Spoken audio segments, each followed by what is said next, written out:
तो ये है सेकंड पार्ट मेरी अनन्या एक्सप्रेस की यात्रा का, जहां आपने फर्स्ट पार्ट में देखा उदयपुर से आगरा फोर्ट तक की जर्नी को। बाकी इस पार्ट में यहाँ से आगे की यात्रा दिखाने वाला हूँ, जहाँ टुंडला के बाद ये ट्रेन अलग ही अंदाज में चलती है और प्रयागराज के बाद बैक टू बैक राजधानी एक्सप्रेस को पीछे छोड़ती हैं।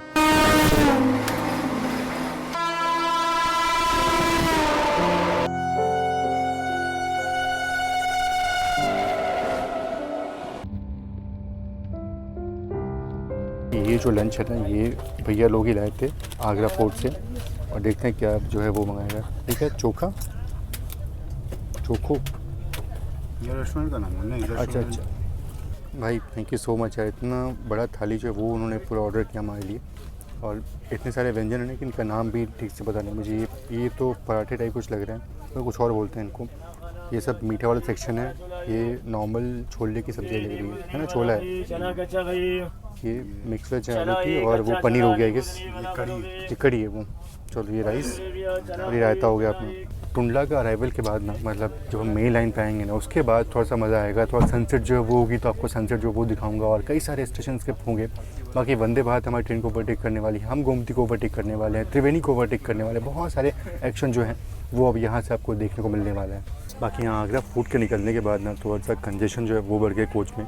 पूरा गाड़ी जो है वो जैम, पूरा कोच जो है वो जैम पैक हो चुका है अब। तो अब फील हो रहा है कि वाकई में 30 इकोनॉमी ट्रैवल कर रहे हैं हम लोग। फिलहाल अभी अपनी ट्रेन पहुंचने वाली है टुंडला, तो चलो अराइवल जो वो लेते हैं, और उसके बाद में वाकई में आपको जो एक्शन देखने को मिलेगा ना, वो बहुत ही मज़ा देने वाला है। और अभी तक जो लोग वीडियो देख रहे हो ना, सच बता रहा हूँ, आप लोग बिल्कुल लास्ट तक देखने वाले हो इसके बाद। तो ये देखो पूरा पानी पानी, और वो कचरा वो रास्ते में गिरा करके मतलब पूरा गंदा कर दिया है कोच को। खैर छोड़ो, इधर से अपनी जो कानपुर वाली मेन लाइन है ना, वो यहाँ पे आके मिलेगी। बिल्कुल हमारे नीचे से गुजरेगी ये लाइन, और हम इसके ऊपर से गुजरने वाले हैं, और आगे घूम करके हम फिर इटावा बोल रहा हूँ, टुंडला जंक्शन पे हमारा अराइवल होगा।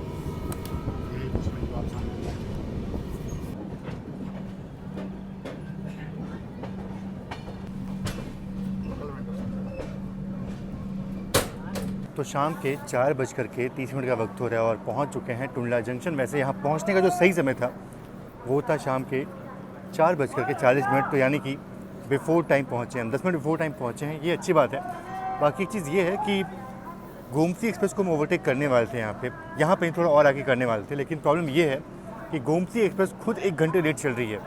एक तो वो 8-9 घंटे लेती है, नहीं ज़्यादा घंटे लेती है, मतलब नई दिल्ली से लखनऊ, और उतने भी 1 घंटे 2 घंटे वो लेट हो जाती है। तो पता नहीं वो कैसी गाड़ी है वो, तो वो ओवरटेक तो नहीं हो पाएगा फ़िलहाल। लेकिन हाँ, ये है कि इसके बाद जो है अभी अच्छे क्रॉसिंग जो है वो आपको देखने को मिलेंगे, और ओवरटेक जो है वो तो बिल्कुल आपको देखने को मिलेंगे। बाकी बात करूँ टुंडला की, तो हाँ, ये एक जंक्शन रेलवे स्टेशन है, और जंक्शन इसलिए है क्योंकि यहाँ से एक लाइन जो है वो आती है आगरा फोर्ट की तरफ से, और एक लाइन आती है हमारी दिल्ली वाली लाइन, तो इसलिए ये एक जंक्शन रेलवे स्टेशन है। बाकी टुंडला से अपना डिपार्चर हो गया, और सामने जम्मू मेल जो है उसका अराइवल हो रहा है यहाँ पे। बिल्कुल ऑन टाइम डिपार्चर जो है वो हुआ अपना, और टुंडला से निकलते ही ट्रेन अपने पूरी रफ्तार में चलने लगती है।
और ये फ़र्रुखाबाद की लाइन यहाँ से अलग होती हुई।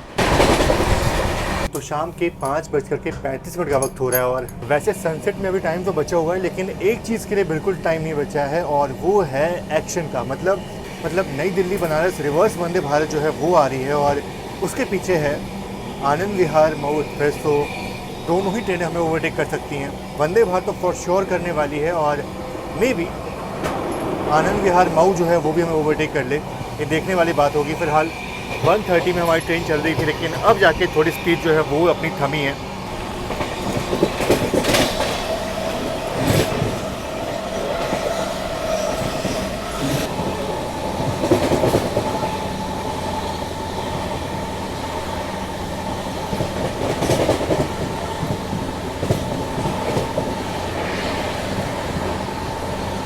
तो वापस से ट्रेन ने रफ्तार पकड़ ली है और फिलहाल अभी स्किप करने वाले हैं इटावा जंक्शन को।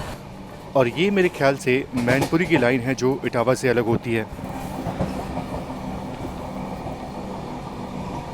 ये देखो, बिल्कुल इटावा के स्किप के वक्त ना ट्रेन की रफ्तार बिल्कुल स्लो कर दी गई है। हो सकता है कि शायद यहाँ पे हमारी ट्रेन को रोक दिया जाए और वंदे भारत से ओवरटेक जो है वो करवाया जाए।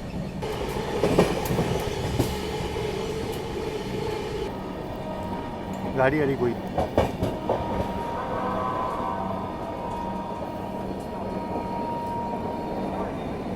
कौन सी गाड़ी भैया? कालका मेल, कालका मेल।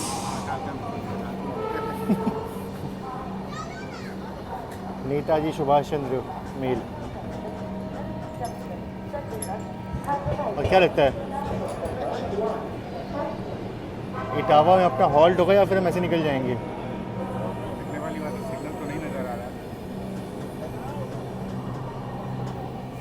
हॉल्ट होगा तो फिर ओवरटेक भी होगा यार।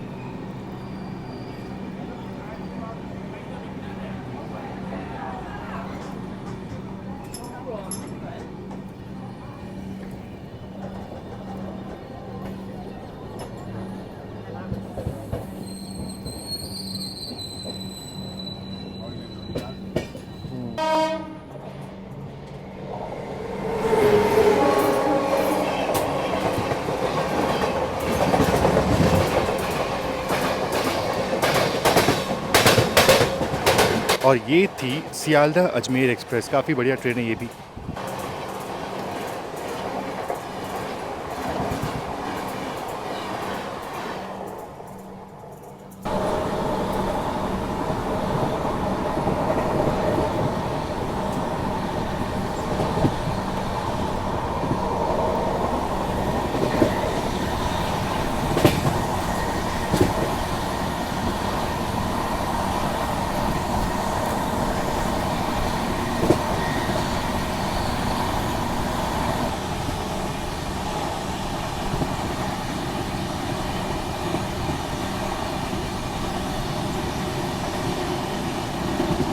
ये देखिए, बढ़िया सनसेट जो है वो हो रहा है। और अभी हम बर्थना स्टेशन पे मेरे ख्याल से यहाँ रुकने वाले हैं। बर्थना पे हम रुकने वाले हैं, यहाँ पे स्किप नहीं करेंगे इसको। हम हॉल्ट नहीं है पर रुकने वाले हैं। और क्यों रुकने वाले हैं मैं अभी आपको उतर के बताता हूँ। ये देखिए, गज़ब का सनसेट जो है वो अभी हो रहा है। और ये है बर्थना रेलवे स्टेशन और हमारी ट्रेन यहाँ पे रुकी क्योंकि पीछे से आ रही है नई दिल्ली बनारस वंदे भारत एक्सप्रेस और वो ओवरटेक करने वाली है हमें। काफ़ी देर से वेट कर रहे हैं यहाँ पे ओवरटेक का।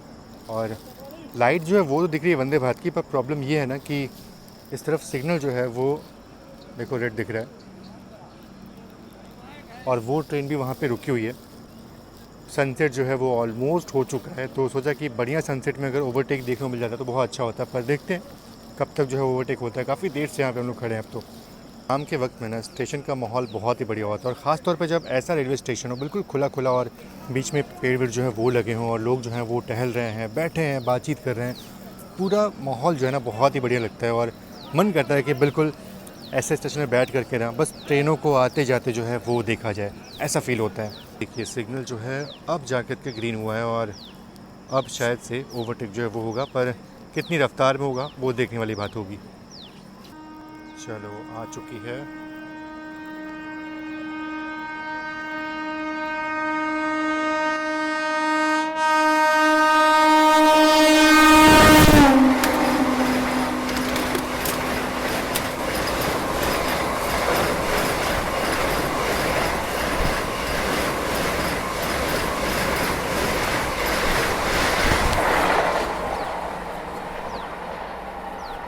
क्या बढ़िया ये है, मतलब ट्रेन वहाँ रुकी हुई थी और उसके बाद से जो स्पीड पकड़ी इसने ना, इसीलिए भाई वंदे भारत है, मतलब एक्सेलरेशन किंग है ये।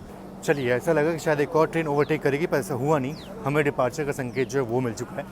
चलते हैं, बैठते हैं और वेट करते हैं आगे का, देखते हैं आगे ओवरटेक मिलता है कि नहीं। बाकी यहाँ स्टेशन बहुत ही खूबसूरत है, ये बहुत अच्छा लगा यहाँ पे। तो चलिए, यहाँ से अपना डिपार्चर हो चुका है। बाकी यहाँ काफ़ी देर ट्रेन रुकी रही और काफ़ी अच्छा लगा, मतलब ये स्टेशन काफ़ी बढ़िया था, पीसफुल था और अच्छा लगा यहाँ टाइम स्पेंड करके।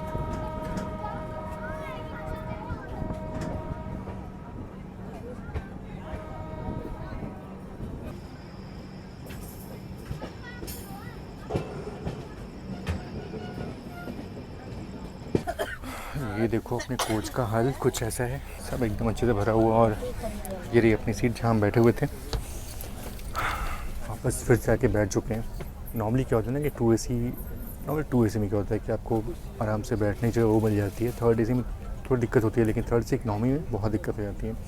2 AC हम लोग प्रेफर इसलिए करते हैं क्योंकि वहाँ पे आराम से जब भी शूट कर रहे हो, कुछ भी कर रहे हो, तो आकर के एक बार लेट जाओ आराम से, ज़्यादा लोग नहीं होते। और इकनॉमी में थोड़ी दिक्कत जो है वो हो जाती है।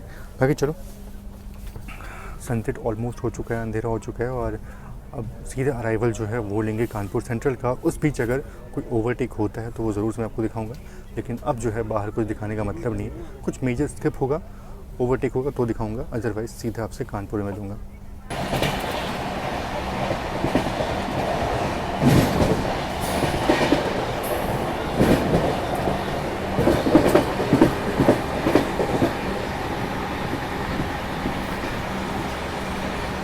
फिलहाल अभी गोविंदपुरी पहुंच रहे हैं हम लोग और मतलब बैठने का बिल्कुल मन नहीं कर रहा है। एक तो देखो बहुत कंजेस्टेड है, ऊपर से ठीक से बैठ भी नहीं पा रहे हैं वहाँ पे। इससे अच्छा हम लोग आराम से यहाँ पे आ गए और यहाँ पे खड़े होकर के जो है ना, दरवाजे खोल करके तो और एक्शन जो है वो एंजॉय कर रहे हैं। और फिलहाल गोविंदपुरी अभी हम स्किप कर रहे हैं और आने वाले 10 मिनटों में पहुँच जाएंगे हम।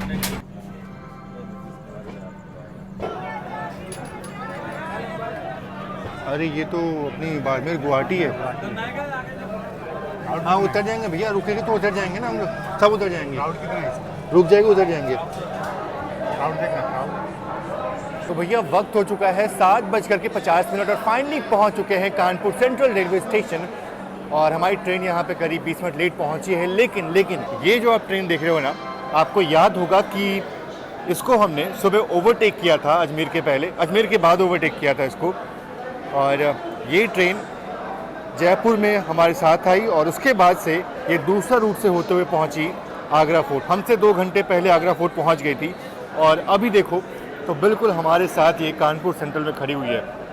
इसका मतलब ये है कि इस ट्रेन को भले ही स्लैक मिला हो, लेकिन बढ़िया भागी है गाड़ी हमारी, मतलब ठीक ठाक भागी है। और ये गाड़ी करीब 1 घंटा लेट हो चुकी है। हमारी ट्रेन अराउंड 20 मिनट लेट है और ये 1 घंटा लेट है, तो इसलिए ये हमें यहाँ पर मिल गई। और ये मैं कहना चाहूँगा कि बिल्कुल टुंडला के बाद से गाड़ी बहुत ही बढ़िया आई है। लेकिन अब ये भी है कि अब इस ट्रेन को आगे ना बहुत सारा ओवरटेक जो है वो अब देखना पड़ेगा, क्योंकि बैक टू बैक जो पीछे राजधानियाँ आ रही हैं ना, जो दिल्ली से राजधानी निकलती है, हावड़ा राजधानी हो गई, सियालदह राजधानी हो गई, पटना राजधानी हो गई, डिब्रूगढ़ राजधानी हो गई, ये सारी राजधानियाँ, भुवनेश्वर राजधानी हो गई, ये सारी राजधानियाँ जो है ना ये इसको ओवरटेक करेंगी। और वो ओवरटेक जो है वो प्रयागराज के बाद होगा। यहाँ से प्रयागराज तक का ज़्यादा स्लैक नहीं मिला इसको, बिल्कुल कट टू कट टाइम जो वही मिला हुआ है। लेकिन प्रयागराज से डीडीयू के बीच में इसको अच्छा खासा स्लैक जो है मिला हुआ है, शायद इसीलिए क्योंकि वहाँ पे ट्रेन को ओवरटेक जो है वो होता है, उसके बीच में ओवरटेक जो है वो होता है। बाकी अब देखने वाली बात ये होगी कि पहले बाड़मेर गुवाहाटी को यहाँ से डिपार्चर मिलता है या फिर हमारी ट्रेन को मिलता है। बाकी एक चीज़ है कि 3rd AC इकनॉमी में आराम बिल्कुल भी नहीं है, पूरा पैक है गाड़ी, बैठने को नहीं मिल पा रहा ठीक से। हम लोग यहाँ बैठे हुए हैं अभी। क्यों भाई, कैसा रहा एक्सपीरियंस अभी तक? बहुत बेकार, तभी तो यहाँ पे बैठ लगता है कि थोड़ा सा यहाँ अच्छा लग रहा है ना बैठ करके? बहुत कंजस्टेड है और सही से पैर भी नहीं रख पा रहे हैं। वही पैर ठीक से नहीं रख पा रहे हैं और पूरा लोग आ जा रहे हैं उसमें। बहुत मुश्किल है भाई। शॉर्ट डिस्टेंस के लिए सही है, लेकिन 3rd AC economy long trip के लिए ना रिकमेंड बिल्कुल नहीं करूँगा। थोड़े से एक्स्ट्रा पैसे और लगाओ, लाइक 100-200 रुपये एक्स्ट्रा लगेंगे और आपको 3rd AC जो है वो मिल जाएगा। ये 3rd AC का कोच है, मुझे ये कोच ज़्यादा कंफर्टेबल लगता है। बाड़मेर गुवाहाटी को निकाल दिया गया है और ये मतलब पता नहीं, समझ नहीं आया मुझे, पर अगर निकाला है तो मेरे ख्याल से शायद इसको ओवरटेक हम कर सकते हैं। अगर इसको प्रायोरिटी ज़्यादा मिलेगी तो शायद से हम इसको ओवरटेक कर लेंगे।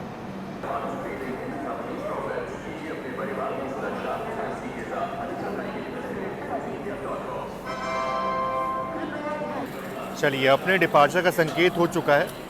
बाड़मेर गुवाहाटी के निकलने करीब 10 मिनट बाद हमें डिपार्चर जो है वो मिल रहा है यहाँ से।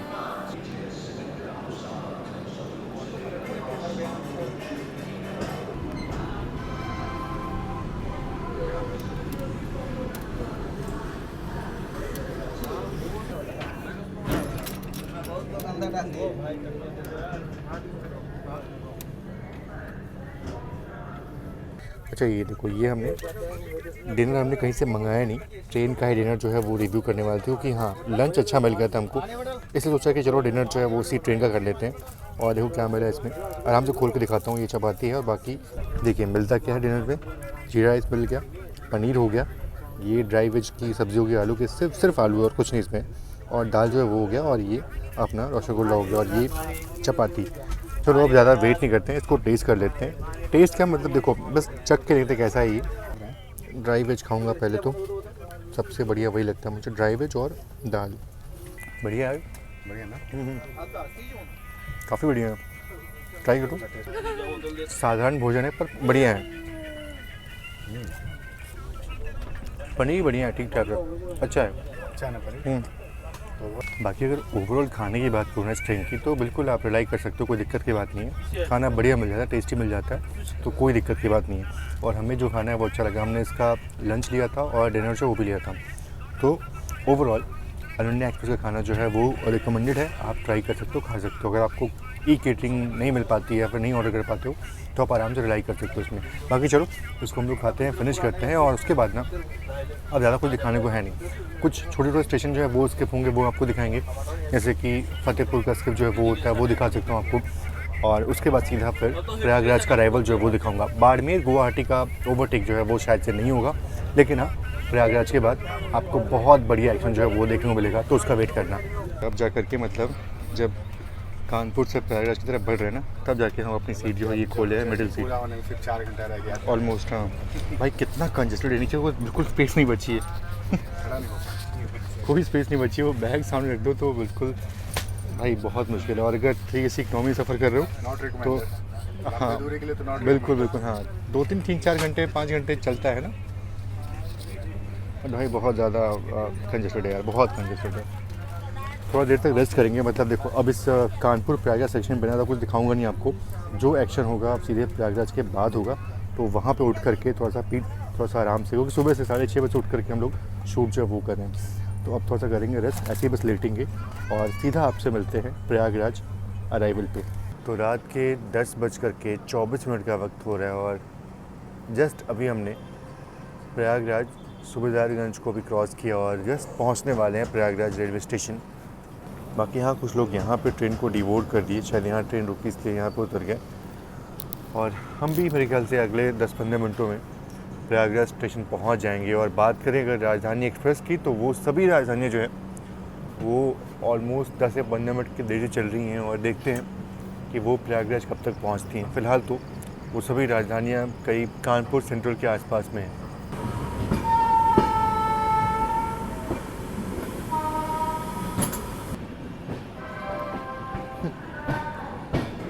फिर मिल रही है अपने को।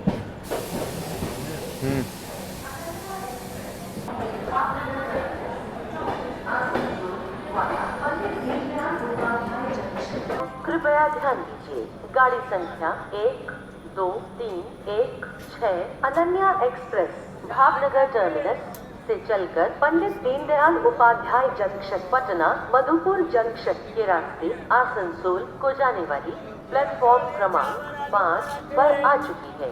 चलिए फाइनली पहुंच चुके हैं प्रयागराज रेलवे स्टेशन, और अब प्रयागराज में वो भीड़ जो है वो नहीं दिख रही है जो कुंभ के टाइम पे दिख रही थी। लोग यहाँ से उतरने के बाद तुरंत जाते थे प्रयागराज संगम की तरफ, लेकिन अब वो भीड़ जो है बिल्कुल ख़त्म हो चुकी है कुंभ के ख़त्म होने के बाद। बाकी हाँ, एक चीज़ बिल्कुल ख़त्म नहीं हुई इस वीडियो से, वो है एक्साइटमेंट, क्योंकि अब इसके बाद से नया एक्साइटमेंट जो है वो शुरू होने वाला है, और राजधानी गैंग जो है बिल्कुल पीछे चल रही है हमारे। देखते हैं कि वो हमें कहाँ पे पकड़ती है, कहाँ पे हमारे उनसे मुलाकात होती है।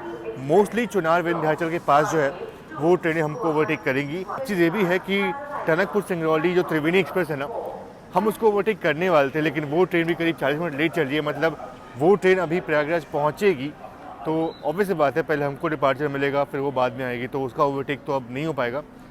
बाकी इस ट्रेन की क्या बात करूँ, मतलब ये ट्रेन जो है ना बिल्कुल ऑलमोस्ट सुबह से ही हमारे साथ चल रही है, बिल्कुल आगे पीछे, बिल्कुल हमारा इसका आँख में चल रही खेल जो है वो चल रहा है सुबह से। अजमेर के बाद इसको हमने ओवरटेक किया था, जयपुर में बिल्कुल हमारे साथ में आई थी, फिर कानपुर में हमारी इससे मुलाकात हुई और अब फाइनली प्रयागराज में भी अपनी इस बाड़मेर गुवाहाटी से मुलाकात जो है वो हो रही है। और ये देखिए ऐसा लग रहा है कि बाड़मेर गुवाहाटी का डिपार्चर का संकेत जो है वो हो चुका है। अब बिल्कुल ये आगे आगे चलेगी हमसे, बिल्कुल लीड करते हुए चल रही है हमको ये, क्योंकि इसका DDU में अराइवल करीब 12:50 पे है, तो ऑब्वियस सी बात है इसको पहले प्रायोरिटी जो वो मिलेगी। और देखो डिपार्चर जो है वो हो चुका है इसका। Patna superfast express Ernakulam junction से चलकर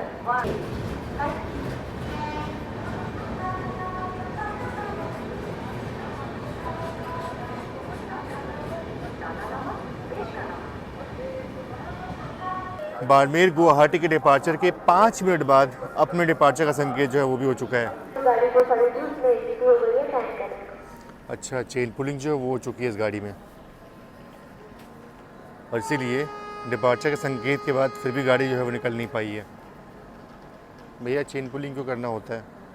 चलिए फाइनली फिर से डिपार्चर का संकेत जो है वो हो चुका है अपना, और लगता है इस बार डिपार्चर जो है वो हो ही जाएगा अपना। चेन पुलिंग जो है वो हुई थी जिस कारण से ट्रेन रुक चुकी थी अपनी, और अब डिपार्चर जो है वो होने वाला है अपने यहाँ से। Mirzapur Chunar junction has arrived on platform number 9। Thank you. और उस तरफ किसी ट्रेन का शंटिंग जो है वो हो रहा है।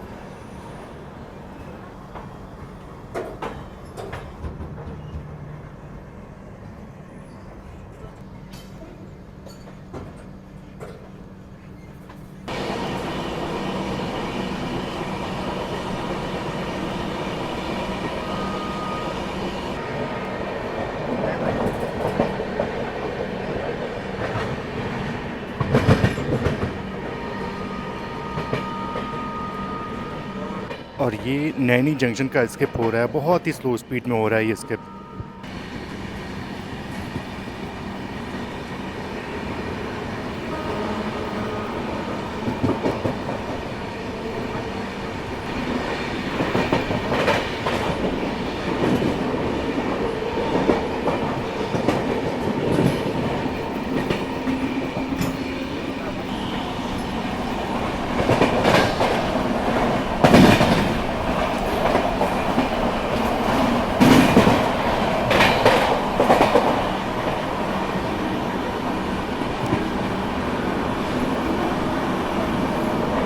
महानगरी एक्सप्रेस, और यहाँ प्रयागराज शिव की रेलवे स्टेशन पे महानगरी एक्सप्रेस को ओवरटेक कर रहे हैं हम।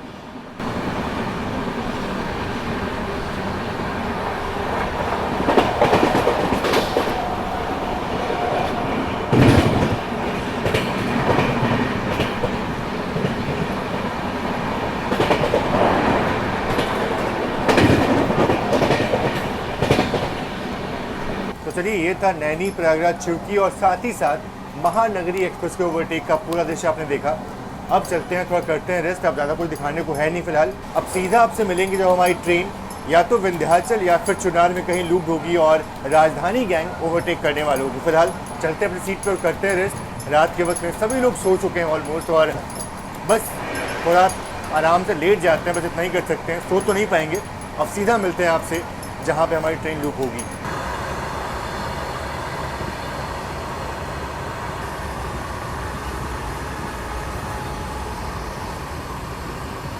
और बहुत ही स्लो रफ्तार में विंध्याचल स्टेशन को स्किप कर रहे हैं, बहुत ही स्लो रफ्तार में स्किप कर रहे हैं। ये देखो इस वक्त भी पता नहीं किस ट्रेन का इंतज़ार जो है वो लोग कर रहे हैं। रात के करीब 12 बजने वाले हैं यहाँ पे, शायद से महानगरी एक्सप्रेस का लोग वेट कर रहे होंगे। फ़िलहाल तो राजधानी एक्सप्रेस हमसे काफ़ी पीछे हैं। अब देखते हैं कि कहाँ पे हम लूप होते हैं। यहाँ तो बिल्कुल नहीं होंगे और ना ही मिर्ज़ापुर में होंगे।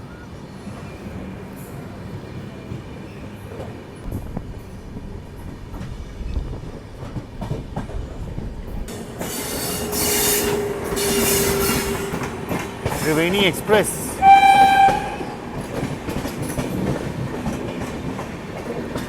सिंगरौली टनकपुर।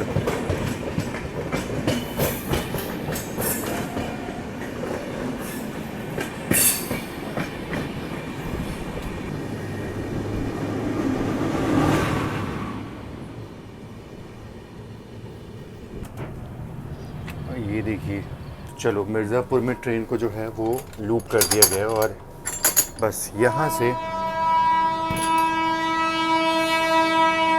ओवरटेक जो है वो आपको देखने को मिलेगा। फ़िलहाल उस लाइन पे कोई गाड़ी आ रही है।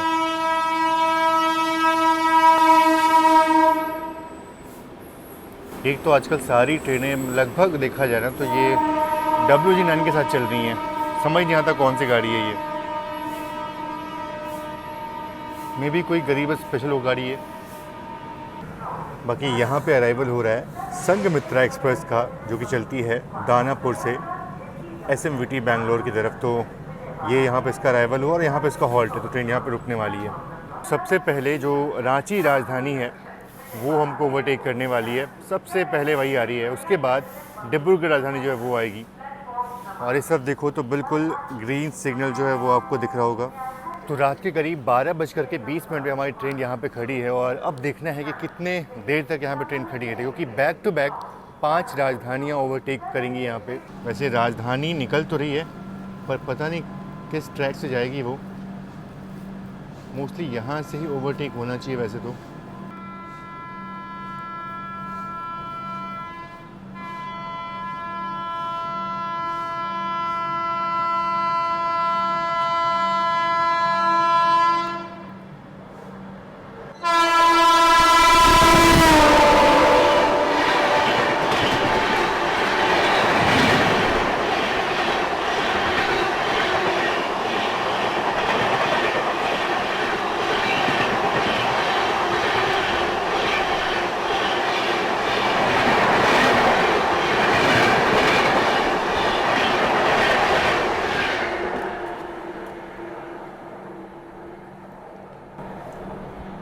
रांची राजधानी एक्सप्रेस। तो ये निकली थी रांची राजधानी एक्सप्रेस और अब हमें ओवरटेक करेगी नई दिल्ली डिब्रूगढ़ राजधानी एक्सप्रेस। और बिल्कुल उसके लिए भी सिग्नल जो है वो ग्रीन हो चुका है। उधर बबुआ भाई जो है वो उस तरफ वहाँ से ओवरटेक जो वो ले रहे हैं। अच्छा एंगल वहाँ से आएगा वैसे। बाकी ये जो आप ओवरटेक देखोगे ना, ये पर्सपेक्टिव होगा बबुआ भैया का, उनके फ़ोन से शूट होगा ये वाला ओवरटेक। तो वहाँ से कैसा दिखता है ये आप देखिएगा।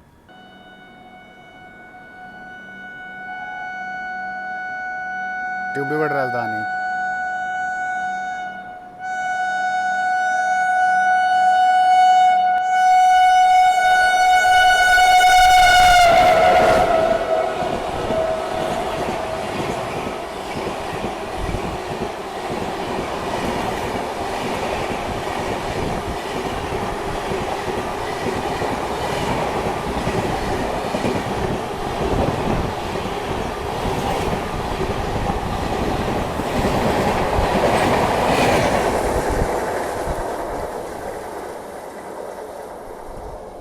तो ये आपने देखा अभी डिब्रूगढ़ राजधानी का ओवरटेक, और ये जो पर्सपेक्टिव था ये रिकॉर्ड किया था भैया ने। और अब जो है हमारी नई दिल्ली सियालदह राजधानी एक्सप्रेस की, तो अब उसका ओवरटेक जो है वो ले लेते हैं। और जैसे ही राजधानी ओवरटेक कर रही है ना, उसके मात्र 30 सेकंड बाद ना सिग्नल जो है वो वापस ग्रीन हो जा रहा है। 5 मिनट के लिए काफ़ी खामोशी थी स्टेशन पे, अब वापस से राजधानी एक्सप्रेस की गूंज उठने वाली है। सियालदह राजधानी एक्सप्रेस।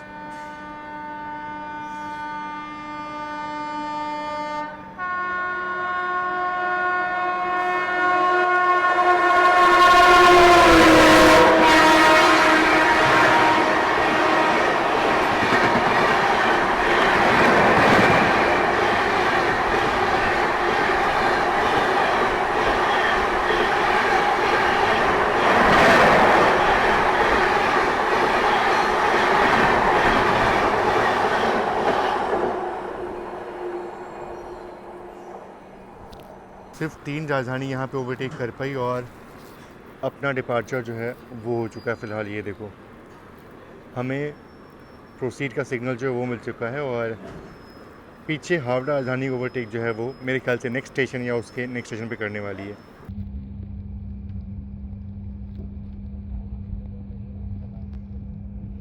तो भाई रात के करीब 2:20 का वक्त हो रहा है और फाइनली पहुंच चुके हैं DDU यानी कि पंडित दीनदयाल उपाध्याय रेलवे स्टेशन। और एक चीज़ ये है कि हावड़ा राजधानी का जो ओवरटेक था ना, मतलब ओवरटेक नहीं कर पाई वो, बिल्कुल पीछे पीछे आ रही थी हमारे वो, और अभी तक बहुत नहीं चल रही है हमसे वो। बाकी चलो, हल्की नींद लगी थी और सो गए थे। बाकी यहाँ से हमारा अब सफ़र जो है ख़त्म होता है, भैया जाएंगे पटना और मैं यहीं से अब इस गाड़ी को डिवोट जो है वो करूँगा। हालांकि टिकट जो पटना तक थी, तत्काल में हमने टिकट किया था, इसलिए एक साथ टिकट हुई थी अपनी पटना तक। बाकी चलो फ़िलहाल इस वीडियो को यहीं पे ख़त्म करते हैं और आप बताओ कि आपको जर्नी कैसे लगी। मुझे तो जर्नी बहुत बढ़िया लगी और अच्छी गाड़ी है, अच्छी गाड़ी, लेकिन स्लैग बहुत मिला हुआ है इसको। बाकी आपको जर्नी कैसे लगी कमेंट बॉक्स में ज़रूर सा मुझे बताइएगा। मिलते हैं नेक्स्ट ब्लॉग में, तब तक के लिए आप सभी को बहुत बहुत धन्यवाद। जय हिंद, God bless you all, bye bye.